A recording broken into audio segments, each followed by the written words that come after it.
आज हम mathematics second का लेक्चर 7 स्टार्ट कर रहे हैं और यूनिट फोर्थ जो हमारी है उसका हमने एनालिटिक फंक्शन कंप्लीट कर दिया था और आज सेकंड टॉपिक है इस फोर्थ यूनिट का ही वो मैं स्टार्ट कर रहा हूँ जिसका नाम है कॉम्प्लेक्स इंटीग्रेशन।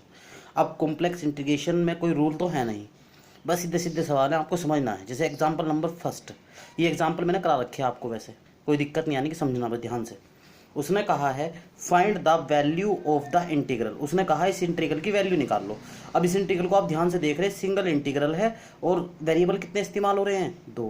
इस सिंगल इंटीग्रल को हम बहुत जल्दी कर सकते हैं 12वीं क्लास के आधार पे, लेकिन हम इसे कर नहीं पाएंगे। क्यों? क्योंकि इसके अंदर या तो पूरा कंप्लीट एक्स में होना चाहिए था या कंप्लीट वाई में होना चाहिए था। इस काम को करने के लिए उसने हमें क्या कर दिया, ये दो कंडीशन दे रखी और भी। उसने कहा इस इंटीग्रल को करिए इन दो को लेके, पहले ए पार्ट को लेके सोल्व करिए फिर बी पार्ट को लेके सोल्व करिए। ये इसीलिए दिया गया ताकि हम सिंगल वेरिएबल में कन्वर्ट करके क्वेश्चन कर सकें।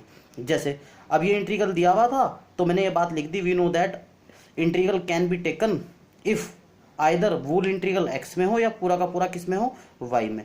अब हम बात करते हैं, हम पहले वाले के लोगों कह रखा उसने तो अब उसका इस्तेमाल कर लेंगे क्योंकि हमें पूरा या तो एक्स में कन्वर्ट करना है वाई में। तो हम पहले वाले के लोग लेके चल रहे y is equal to x square. इसका मतलब ये है कि जहाँ जहाँ y आप वहाँ पर एक्स स्क्वायर रख दो तो डिफ्रेंशिएशन कितना इस्तेमाल होगा, 2x dx। और जो लिमिट दे रखी है ये लिमिट ब्रैकेट इसमें है कोऑर्डिनेट सिस्टम में 0 0 3 9। इसका मतलब क्या है 0 0, x की लिमिट 0 y की 0, दूसरा क्या है x की 3 और y का कितना है 9।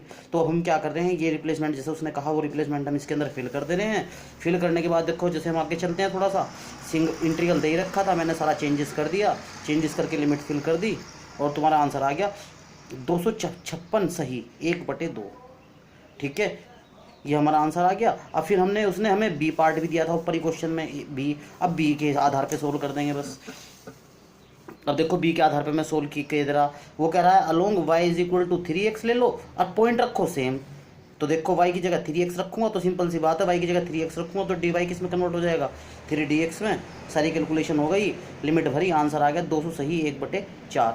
अब इस तरह हमने इस इंटीग्रल को सोल्व कर दिया दोनों तरीके से। जैसे उसने हमसे कहा था कि y is equal to x square लेके सोल्व करो, y is equal to 3x लेके सोल्व करो, सोल्व कर दिया। अब इसका ज्योमेट्रिकल इंटरप्रिटेशन समझते हैं क्या है, क्या कैसा क्यों करवा रहा हो। देखो ग्राफिकल इंटरप्रिटेशन ने समझाने की कोशिश करी है तुम्हें यहाँ पे।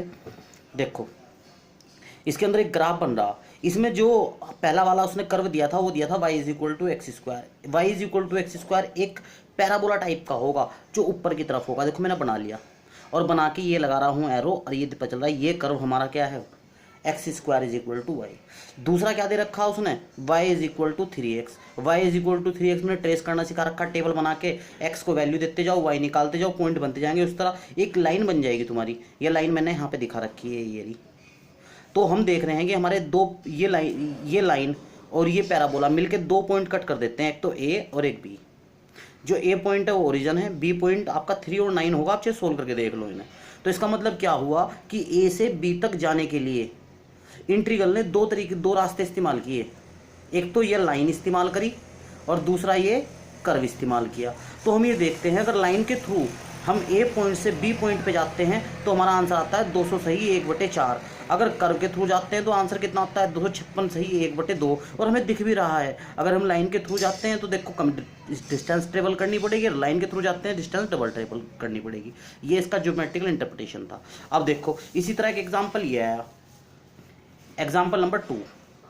एग्जाम्पल 2 में उसने क्या कहा, इवेल्युएट करिए।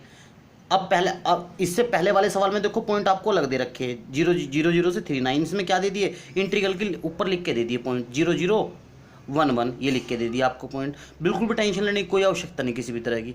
सेम क्वेश्चन है इसी तरह, लेकिन यहाँ पे 3 कर्व दे दिए, y square is equal to x, y is equal to x square, y is equal to x. मैंने तीनों ग्राफिकली समझाने की कोशिश करी है। देखो y is equal to x square तो ये वाला कर्व है, y is equal to x ये लाइन है, y square is equal to x. कहने का मतलब a से b पे जाने के लिए कितने रास्ते हैं, 1 2 3, तीनों रास्तों से जाके हमें इस इंटीग्रल का मान निकालना है।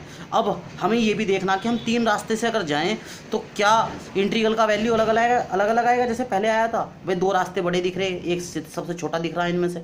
तो क्या देखो ऐसी चीज़ अगर तीनों रास्तों पे आंसर सेम आया तो ये होता है इंडिपेंडेंट ऑफ पाथ जैसी चीज़। इलेक्ट्रिक है, आप ऐसा नहीं है कि कमरे से आपने स्विच ऑन किया तो सबसे पहले आप पंखा ही चलेगा, चाहे कितनी भी दूर है। इलेक्ट्रिक ऑन करने पे जहाँ तक भी आपका वायर का एंड पॉइंट है एकदम करंट पहुंचता है। ऐसा नहीं है कि वो इंतजार करता है कि मैं दूर हूँ तो लेट जाऊंगा, ऐसा नहीं है। तो इस चीज़ को हम क्या बोलते हैं, इंडिपेंडेंट ऑफ पाथ। देखो इस इंटीग्रल करने से पहले भी हम पता लगा सकते हैं कि कहीं इंडिपेंडेंट ऑफ पाथ आएगा नहीं आएगा। उसके लिए मैंने देखो रिजल्ट लिखा है। अगर कोई इंटीग्रल आपको इस तरह का दिया हुआ हो, ए से बी पे अगर आपको जाना हो, और आप चेक करो डेल पी बटे डेल वाई डेल क्यू बटे डेल एक्स, अगर ये दोनों मान आपस में बराबर आ जाए तो आप ए से बी पे जब जाओगे, ए से बी पे, तो आपकी वैल्यू सेम आएगी। देखो इसका सोल्यूशन मैंने किया है। देखो यही सेम क्वेश्चन ऊपर है, मैंने इंटीग्रल की तुलना ऊपर क्वेश्चन से कर ली, तो पी का मान का पता लगा लिया, क्यू पता लगा लिया। डेल पी बटे डेल वाई इतना आया, del q by del x इतना आया। तो दोनों आपस में कैसे आ रहे हैं, देखो ये आप देखो पी भी आ रहा, del p by del q by del x दोनों आपस में कैसे आ रहे हैं, बराबर आ रहे हैं। आप चेक करके देख लो, देखो 4x + 6y आ रहे हैं। इसका मतलब क्या है, यहाँ पे जब आप इंटीग्रल लोगे ना तीनों को बारी बारी से लेके, इसे इसे इसे, और पॉइंट सब तीनों पे यही है 0 0 0 से 1 1। इसके लिए भी पॉइंट क्या है 0 0 से 1 1। वो बात लाएगी उसने इंटीग्रल में दे दिए, इसके लिए भी सेम पॉइंट है, इसके लिए तो आंसर आपका सेम आएगा। ये क्वेश्चन आपको अपने आप करना है कंप्लीट। मैंने एक बताया इस तरह का।